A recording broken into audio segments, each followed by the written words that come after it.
Chaque jour, du lundi au samedi, suivez le journal des Scoop FM à 18h30, 21h30, 8h juste, 12h30 et 16h juste sur la 98.5 MHz qui pousse 24 radios et sur la radio communautaire Moïseni à 9h05, 13h03 et 21h juste sur la fréquence 101.0 MHz.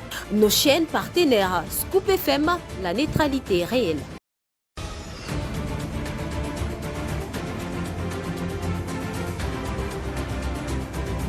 Il est temps de vous informer, mesdames, messieurs, bonjour et bienvenue à cette nouvelle édition du journal sur la chaîne de la neutralité réelle. Au sommaire de cette édition, le président de la République démocratique du Congo, Félix-Antoine Tshisekedi Tshilombo, a officiellement lancé le mardi 17 décembre 2024 les activités de la nouvelle compagnie d'aviation publique Air Congo. Et puis, le président du Sénat, Jean-Michel Samaloukonde Kenge, a accordé une audience à une délégation de l'Union européenne le mardi 17 décembre 2024. Les détails, vous les aurez au cours de cette session du journal. Mesdames, Messieurs, encore une fois, bonjour et bienvenue. Comme l'annonçait dans les sommaires, le président de la République démocratique du Congo, Félix-Antoine Tshisekedi Tshilombo, a officiellement lancé le mardi 17 décembre 2024 les activités de la nouvelle compagnie d'aviation publique Air Congo. Les détails. L'objectif à travers cette société est de renforcer la connectivité de la République démocratique du Congo avec le reste du monde, en commençant par des liaisons dans les continents africains. La compagnie veut se distinguer par sa capacité à desservir régulièrement toutes les grandes villes de la République démocratique du Congo. À en croire le ministre des Transports et Voies des Communications, Jean-Pierre Mbemba, ce projet de grande envergure a été conclu en 2022 entre le gouvernement RD congolais et Ethiopian Airlines, dont la concrétisation a eu lieu en septembre de l'année en cours. Après la cérémonie de lancement de la nouvelle compagnie a réalisé son premier vol officiel à destination de Goma, chef-lieu du Nord Kivu. Ce vol inaugural a eu lieu après tour des propriétés effectué par le président Tshisekedi, accompagné de la première ministre Judith Suminwa et d'autres membres du gouvernement. Le lancement d'Air Congo représente une avancée significative pour la République démocratique du Congo. En consolidant ses infrastructures aériennes, le pays s'ouvre de nouvelles perspectives de développement économique et social. Note le ministre des Transports. Air Congo propose des vols vers Goma, Kisangani, Kalemi, Mbujimayi, Lubumbashi et Kolwezi, facilitant ainsi les échanges, les déplacements au sein du pays. Pour l'extérieur, la compagnie conduira des passagers à destination des grandes villes comme Bruxelles, Dubaï et Johannesburg. Et puis, le président du Sénat, Jean-Michel Samaloukonde Kenge, a accordé une audience à une délégation de l'Union européenne le mardi 17 décembre 2024. La rencontre a eu lieu au Palais du Peuple et a tourné autour de la déception exprimée par l'Union européenne suite au boycott du processus de Luanda par le Rwandais qui a séché la tripartite du week-end dernier, tout en demandant au Rwanda de retirer des troupes dans la partie orientale de la République démocratique du Congo. Suivez Johan, représentant spécial de l'Union européenne pour la région des Grands Lacs, dans cet extrait choisi par Gracia Akilimali. Comme vous savez, Madame, l'Union européenne a fortement soutenu le processus de Luanda. Donc, pour nous, en tant que l'Union européenne, c'était extrêmement important que tous les leaders et tous les gouvernements dans la région restent engagés dans ce processus. Je crois que les peuples dans la région et surtout les peuples dans l'Est de la République démocratique du Congo qui ont souffert tant et continuent de souffrir, il mérite mieux, il mérite un engagement plus sincère de tous les chefs de gouvernement, de tous les chefs d'État. Et j'ai aussi partagé avec Monsieur le Président le fait que l'Union européenne a été très très claire qu'il faut que le Rwanda retire ses troupes de l'Est de la République démocratique du Congo et qu'il faut aussi que le Rwanda coupe le soutien pour le mouvement M23 et ajouté à cela, il faut aussi que le gouvernement congolais cesse la coopération avec les FDLR et démantèle les FDLR.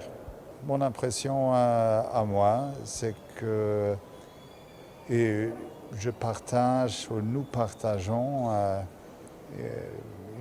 aperçu similaire de ce qui se passe, surtout dans l'Est du Congo. Nous partageons aussi une ferme volonté de contribuer à ce que le processus de Luanda soit remis sur les rails. Et puis, la Caisse nationale de sécurité sociale des agents publics de l'État a officiellement inauguré mardi 17 décembre 2024 son agence provinciale de Kisangani, chef-lieu de la province de la Tchopo. La cérémonie solennelle marquant une étape majeure de cette institution publique a été présidée par le vice-premier ministre, ministre de la Fondation publique, Jean-Pierre Liaou, en présence du directeur général de la Caisse nationale de sécurité sociale des agents publics, Junior Mata, des autorités politiques et administratives, des cadres et agents, Gracia. Dans son discours inaugural, peu avant de couper les rubans symboliques, Jean-Pierre Liaou s'est plongé dans un récit sans fin, mettant en avant les espoirs qui sont engagés dans l'administration publique en République démocratique du Congo à l'ère du président Félix-Antoine Tshisekedi Tshilombo. Liaou a estimé que le chemin de non-retour est en marche vers la modernisation de la fonction publique. La preuve est là, avec la volonté, on peut aller loin. Avec 6 agences de la CNSAP qui sont gagnées. J'ai posé un acte, s'est-il réjoui.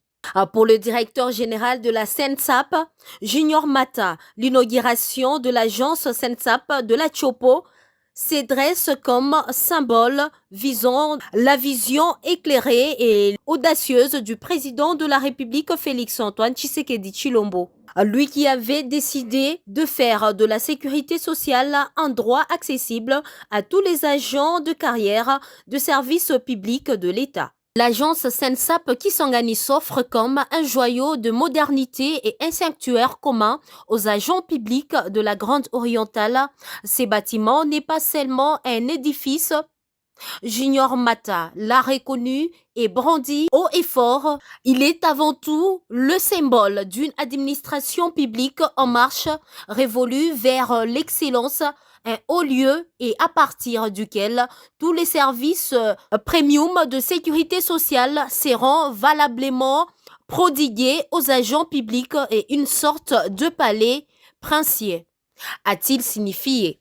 Dans son intervention lors du briefing presse de mardi 17 décembre 2024, le ministre d'État, ministre du Développement rural, Moïse Nzangi, s'est engagé à réaliser la promesse faite par les chefs de l'État, Félix-Antoine Tshisekedi, de réaliser 38 000 km de routes des déserts agricoles. Il dit disposer d'une méthode précise et d'une planification bien réfléchie pour réaliser ses rêves. Cette méthode, a-t-elle souligné, consiste à impliquer toutes les communautés dans la réalisation des routes pour l'intérêt du développement local. Suivez le ministre RD congolais du développement rural, Moïse Nzangi, dans cet extrait choisi par Gracia Akilimali. Les 38 000 km de routes dont le président a parlé, qui sont les routes des desserts agricoles, ils vont être faites par la méthode IMO. Nous allons mobiliser. Méthode IMO, ça veut dire? Ça veut dire, à des termes très simples, c'est la population qui va être mobilisée à pouvoir entretenir et réhabiliter ces routes. Et vous savez que les coûts substantiels d'entretien et de réhabilitation des routes par cette méthode, ce sont des coûts qui sont en fait des coûts marginaux. Dans la deuxième catégorie de routes dont le président a parlé, ce sont les 11 000 routes prioritaires. Nous avons identifié dans tous les pays les 11 000 kilomètres de routes, de ce qu'on appelle les routes provinciales. En fait, ce sont des routes qui relient les chefs-lieux des territoires aux chefs-lieux des provinces. L'objectif pour nous, c'est que ces routes soient stabilisées pour permettre effectivement la connectivité entre les chefs-lieux des territoires et les chefs-lieux des provinces. Comme ça, les routes de cette agricole qui vont être faites par la méthode IMO seront connectées à ces routes prioritaires, donc ces routes, les RP, les routes provinciales, pour permettre ici à la population d'évacuer en fait les produits agricoles des bassins de production vers les centres de consommation. Et nous allons le faire. Je voudrais bien que vous reteniez que ce travail, nous allons le faire. Ce n'est pas un travail compliqué à faire. La deuxième catégorie, ce sont les voies navigables des dessertes agricoles. En fait, ce pays, c'est un État béni. On n'a pas tous, il n'y a pas deux pays au monde qui ont les mêmes caractéristiques que nous. Nous avons plus ou moins 25 000 kilomètres de voies navigables dans les pays. Dans le pays. Dans le pays. Ça veut dire que nous avons 65% du territoire, soit 94 chefs-lieux de territoire qui sont connectés à Kinshasa par l'eau. Et puis, le processus de Luanda n'est pas une solution pour mettre fin à la guerre en République démocratique du Congo, mais le pays doit se concentrer sur le processus de Nairobi tout en mettant le FARDC dans les bonnes conditions. Tel est le propos de Ornikar Banza, analyste politique indépendant depuis Likasi, joint au téléphone par Jean Bondo. Vous savez, par rapport au processus de Luanda, je crois que c'était prévisible et ce processus ne devrait pas marcher du fait que, à un certain temps, la République démocratique du Congo voulait une chose et son contraire parce que, vous savez, vous êtes en train de chercher à parler concrètement ou sérieusement, sincèrement avec le Rwanda de Paul Kagame, mais au même moment, chaque fois que vous faites des réunions, c'est pas à huis clos, vous sortez sur la place publique insultant cette république, insultant la personne de Kagame. Au même moment, vous voulez encore vous mettre autour d'une table. Je crois que c'était vouloir une chose et son contraire. Et par conséquent, cela ne pouvait que ne pas marcher. Parce que Kagame ne devrait pas accepter cela. Vous vous rappelez la dernière fois lors de campagne, le président de la République s'est permis même de dire qu'ils ne se verront avec Kagame qu'au ciel. Et alors que l'Angola n'est pas le ciel. Donc Kagame ne pouvait que réagir comme ça. Je crois à ce niveau, le président de la République devrait réfléchir dans le sens où il fallait collaborer nécessairement pour mieux faire. Mais particulièrement, moi j'ai toujours été contre et je suis contre ce processus de Luanda. J'ai toujours dit dans toute sincérité, pour trouver nécessairement une paix efficace et durable pour notre République, mieux vaut réactiver et continuer avec le processus de Nairobi. Parce que le processus de Luanda voulait mettre le Rwanda et la RDC autour d'une table. Mais le processus de Nairobi vise à mettre les Congolais autour d'une table. Parce que ce M23 sont des rebelles. Alors par conséquent, qu'est-ce qu'il faut faire? Vous mettez les Congolais autour d'une table, parlez dans toute sincérité. Et quand vous êtes en train de parler dans toute sincérité, je crois que si cela pouvait aboutir à une paix, et rassurez-vous que cette paix sera plus efficace. Pourquoi? Parce que ça va renforcer l'unité nationale et en renforçant l'unité nationale, l'ennemi sera facilement bouté dehors. Et puis, le territoire de Moba, en province du Tanganyika, enregistre de nouveaux déplacés internes. Plus de 2000 personnes ont fui leur village à la suite d'une incursion de miliciens. Jeudi dernier, l'administrateur du territoire de Moba veut y dépêcher une mission afin d'évaluer la situation humanitaire de ces déplacés. Les faits se sont produits dans la chefferie d'Nganye, à près de 280 km de la frontière entre le territoire des Moba et des Manono.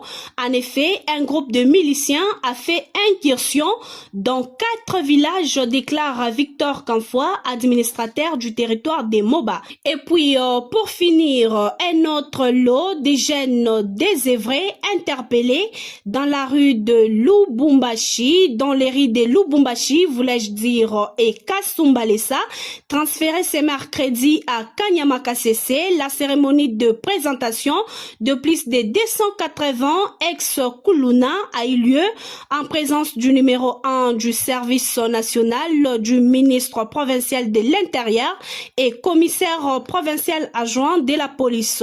D'après le général-major Jean-Pierre Kassongo, cette initiative vise à offrir une seconde chance à ces jeunes en les formant en divers métiers dont la menuiserie, la mécanique, la charpenterie et autres pour qu'ils deviennent utiles dans la société congolaise. Une caravane motorisée a parcouru les principales artères de Lubumbashi pour marquer symboliquement le départ de ces jeunes vers un avenir prometteur. Ils ont été par la suite acheminés à l'aéroport international de la Luano pour embarquer en direction de Kanyama-Kasese dans le Haut-Lomami via la ville de Mbujimayi. Par ici que nous mettons un point final à ces radiojournaux sur la chaîne des Scoop FM. Merci de nous avoir suivis de partout à travers le monde. Quant à moi, je vous dis au revoir.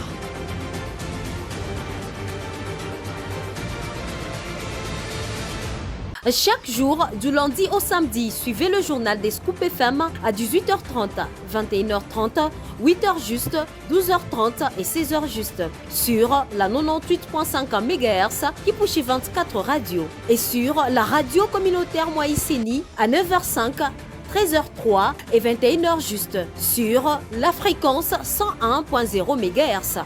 Nos chaînes partenaires Scoop FM, la neutralité réelle.